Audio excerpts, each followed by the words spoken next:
Hello everyone, a very warm welcome to all of you. Today we'll be discussing the methods of preparation of haloarenes. So, we had discussed the methods of preparation of haloarenes in lecture 2 and lecture 1. I'll be providing the links in the description box so you can go and watch them out. Today we'll be discussing the methods of preparation of haloarenes and the physical properties. So from hydrocarbons by electrophilic substitution we can prepare haloarenes by from hydrocarbons by electrophilic substitution.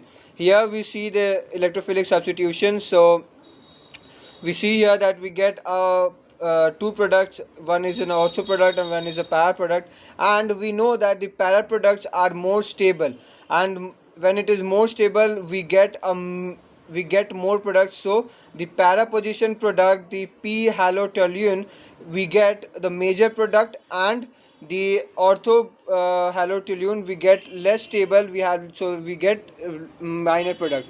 This, sorry, I forgot to mention this is toluene. So we get the reaction, we get the haloarenes by the hydrocarbons. So we get here the ortho position and the para position. Now why not we use the iodine? So we'll be discussing this question. So first understand that by electrophilic substitution reaction we get two products, ortho position and the para position, and the para position product is more stable, so we get major product of para position, and ortho positions product is less stable, so we get a minor product. Okay, now we'll be discussing why we don't use iodine in the position of X. So why iodine is not preferred during the preparation of haloarenes in the electrophilic substitution reaction? Why? Because we know that this is the most stable in iodine. This is most stable. Okay, so when this is reacted with toluene, then it's a reversible reaction. The reaction goes forward, then it comes backward. Why, I tell you? So toluene is reacted and we get the product, the para position, which is stable, right? Which is stable, the para position. Now the Hi, it breaks. Okay, it is really very less stable and it breaks, and iodine comes back again to form I2, and this makes the reaction go in a backward direction.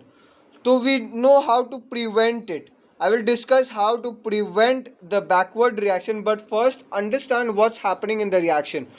Why iodine is not preferred during the preparation of haloarenes in electrophilic substitution reaction is that when toluene is reacted with iodine which is I2 is really most stable. Okay, it is more stable. Iodine, I'm talking about iodine. So when it forms a para position, and the para position is stable. So this is stable, I accept, this is stable, but this is less stable, and it breaks, and iodine comes on to the and iodine comes here again and makes the flow the backward reaction. This was going a forward reaction, the product was formed in the para position, right? Para toluene, para halotoluene, and now the Hi is breaking, and it forms again I2, and thus the reaction comes in a forward direction, and so this product's name is para halotoluene. Okay, so we get to understand why it is like this. Sorry, I didn't write this complete. Toluene, right? Para halotoluene. Okay, so because of this iodine which is not stable with Hi, it comes back and it forms I2. Okay, so iodine is not preferred because it makes a backward reaction. Now I will discuss the prevention so that it doesn't come back to the reaction. Okay, so now we come to protect the reversibility of the product of Hi. We use the oxidizing agent like HiO4, HiO3 and HNO3 dilute so that the reaction can be done in the forward direction. So this is the main thing which we will be doing, is that 5Hi. Okay, like this the oxidizing agent will produce I2 from Hi so that the reaction continues in the forward direction. All right, so the I2 is formed. So from here, when it reacts, the oxidizing agent reacts and it forms I2 which goes back and it produces the more forward direction. It promotes the reaction into more forward direction because of these high oxidizing agent, right? So to protect the reversibility of the product of HI, we use the oxidizing agent like HiO4, HiO3 and HNO3, the dilute, so that the reaction can be done in the forward direction. These are the reactions when Hi is reacted with the oxidizing agent and it gives I2 and it forms water. So this is removed and this goes back. This comes here and it promotes the forward direction reaction and we get the para halotoluene. Okay. So now we will be discussing the next point, preparation from the amines by Sander-Mears reaction. Okay. So now we come to our second point, from amines by Sander-Mears reaction.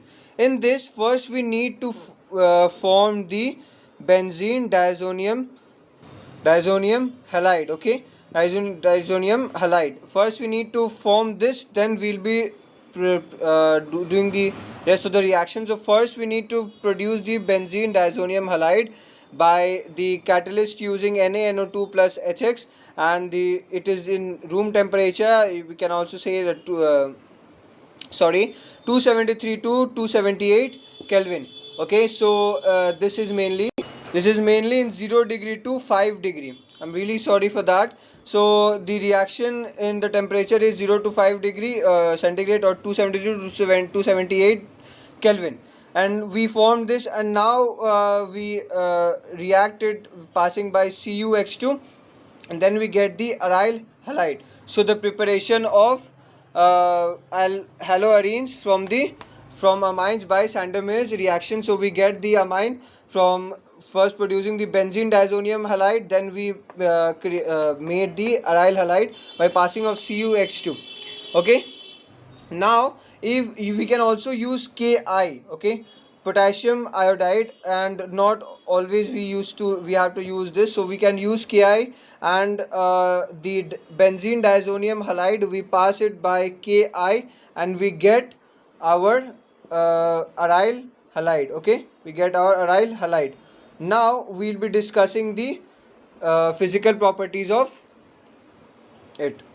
So this was the whole thing from the amines by Sander-Mears reaction. First we'll take the amine, then we NaNO2 plus HX, the catalyst, this catalyst, and in temperature 0 degree to 5 degree centigrade, 273 to 278 degree Kelvin, and we get the benzene diazonium halide, and from here we pass it to CuCl2 or CuH2, and then we get aryl halide, where X can be Cl and bromine, and here we can also use Ki, the potassium iodide, and we can run the reaction. So the benzene diazonium halide, it's reacting and it gives us aryl halide. Okay,